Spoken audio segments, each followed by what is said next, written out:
Bonjour à toutes et à tous, bienvenue à ceux qui arrivent pour la première fois sur cette chaîne YouTube et merci à ceux qui me sont fidèles. Aujourd'hui donc je vais parler de la photo d'oiseaux en vol. C'est un sujet relativement délicat car il faut tenir compte de plusieurs paramètres pour réussir.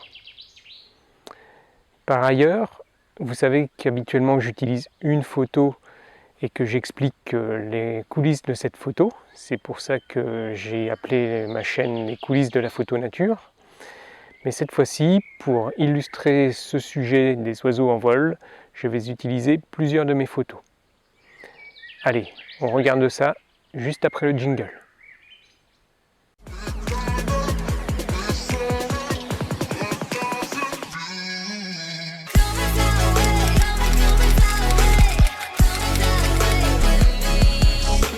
Bien, comme je le disais en introduction, il y a plusieurs paramètres à gérer et le premier c'est la trajectoire.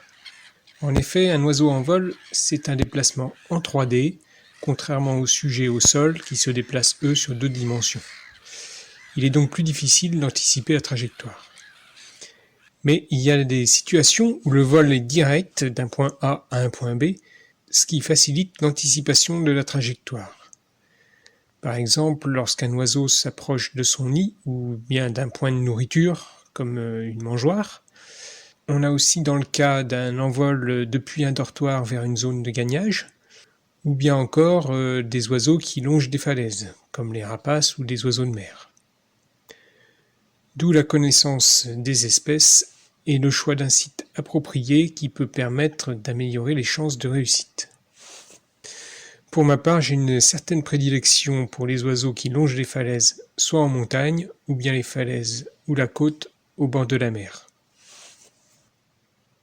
Le deuxième paramètre dont il faut tenir compte, c'est la vitesse de déplacement. En effet, le vol d'un oiseau, c'est un déplacement rapide, comparativement à un animal terrestre qui, lui, avance en général en marchant. Cette vitesse va donc avoir des conséquences sur le matériel photo à utiliser et ses réglages. Qui dit rapidité, dit déjà vitesse d'obturation. Le battement d'aile est un mouvement rapide, voire très rapide, donc si on veut le figer, il faut travailler avec des vitesses élevées. Cette photo de mouette mélanocéphale, par exemple, a été prise au 3200e de seconde. Par contre, cette photo d'aigrette garzette a été prise au 640e de seconde. La tête est nette, mais pas le bout des ailes. Mais il ne suffit pas d'avoir une vitesse d'obturation rapide pour avoir une photo nette. Il faut aussi que la mise au point soit bonne. Pour la mise au point, il va falloir soit un appareil réactif, soit un réglage manuel avec une mise au point bloquée si l'on sait exactement où l'oiseau va passer. Si on laisse son appareil gérer, je vous conseille alors de sélectionner la fonction d'autofocus de suivi en continu qui est AFC chez Nikon ou AI Servo chez Canon. En complément, utilisez le mode rafale qui vous aidera à saisir à la fois une photo nette et une attitude sympa comme ce col vert au moment où il pousse son cri. À titre d'exemple, arrêtons-nous sur cette photo. J'avais repéré les allées et venues de cette huppe qui nourrissait ses jeunes. Je voulais la photographier en vol, en silhouette, avec la silhouette de l'arbre qui m'intéressait aussi. Les premiers essais n'ont pas été concluants. Mon autofocus n'arrivait pas à faire le point assez rapidement pour que je réussisse des photos nettes. Mais comme je connaissais le point d'atterrissage de la huppe, j'ai débrayé l'autofocus et j'ai appliqué une mise au point manuellement pour réussir cette photo.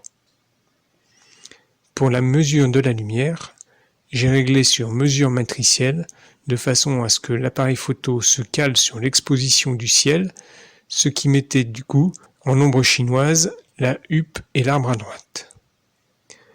Enfin, toujours à propos de la vitesse de déplacement, vous aurez toujours plus de mal à suivre un sujet avec un gros téléobjectif qu'avec un moyen. Donc je vous inviterai à oublier les 500 ou 600 mm et plutôt à travailler autour de 300 mm. Voici des exemples. Un Milan noir avec une focale de 300 mm, un grand cormoran avec une focale de 300 mm, un héron cendré avec une focale de 150 mm, des canards souchets avec une focale de 250 mm. Et pour finir avec la vitesse, reste alors à trouver la stabilité pour éviter le flou dû au bouger du photographe. Mais il faut aussi être assez mobile pour pouvoir suivre son sujet. Alors, trépied ou photo à main levée? Toutes les réponses sont possibles, cela dépend de la situation. Si je reprends mon exemple de photo de huppe, je vous ai expliqué, mise au point manuelle, donc j'étais évidemment sur un trépied. En revanche, pour les photos qui suivent, je les ai prises à main levée. Une dernière solution, c'est le monopode. C'est une réponse intermédiaire, mais qui peut être bien adaptée à ces situations. Pour ce qui concerne les autres paramètres, classiquement, on va retrouver le cadrage, qui n'est pas facile à gérer lorsque ça va vite. En revanche, on peut souvent anticiper sur l'arrière-plan et se placer afin d'éviter qu'il soit inesthétique. Pour ce qui concerne la profondeur de champ, en général, c'est pas un sujet.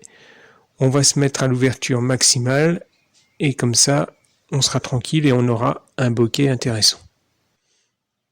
Maintenant, je m'arrête sur deux photos. Pour cette photo de vautour fauve, je me trouvais en haut de la falaise, ce qui me permettait de pouvoir les photographier de profil. Les premières photos ont été prises sous cet angle, mais je me suis vite aperçu que l'arrière-plan n'était pas bon. Heureusement, je pouvais me déplacer et choisir d'autres angles de prise de vue. Ces photos ont été prises à main levée. Comme les oiseaux pouvaient passer très près pour être quasi plein cadre, j'ai utilisé la mesure spot. Il m'est aussi apparu qu'en attendant la lumière du soir, je pouvais avoir un éclairage rasant qui éclairait le dessous des ailes. Enfin, une photo faite en billboard, donc sans préparation. Mon appareil était réglé sur le mode A, donc à ouverture maximale, pour avoir la vitesse la plus rapide. La mesure de lumière était sur pondéré central. J'ai vu arriver cette pie dans ma direction et je l'ai visée. Je pense qu'elle n'avait pas dû me voir initialement et au moment où elle m'a vu, elle a engagé un crochet et elle a à ce moment-là déployé largement ses ailes. Et c'est à ce moment-là que j'ai déclenché. La vitesse était au 2 millième, donc suffisante pour arrêter le mouvement des ailes. Et l'éclairage est passé au travers des ailes, ce qui a montré une certaine transparence sur ses plumes blanches. Bien, je vous ai montré les paramètres dont il faut tenir compte pour réussir des photos d'oiseaux en vol, ainsi que les situations qui facilitent ce type de photos. Vous avez vu aussi que l'anticipation est un facteur de réussite car les sujets sont très mobiles. Et donc j'espère qu'après ça, vous aurez toutes les cartes en main pour réussir vous-même de belles photos d'oiseaux en vol. En tous les cas, n'hésitez pas à m'en faire un retour dans les commentaires. Je vous rappelle qu'en tapant affût et billboard sur un moteur de recherche, vous aurez accès à mon site internet, à ma page Facebook et à mon Instagram. J'espère que de votre côté, vous réussirez de belles photos et surtout, n'oubliez pas, admirez la nature et respectez-la. Salut!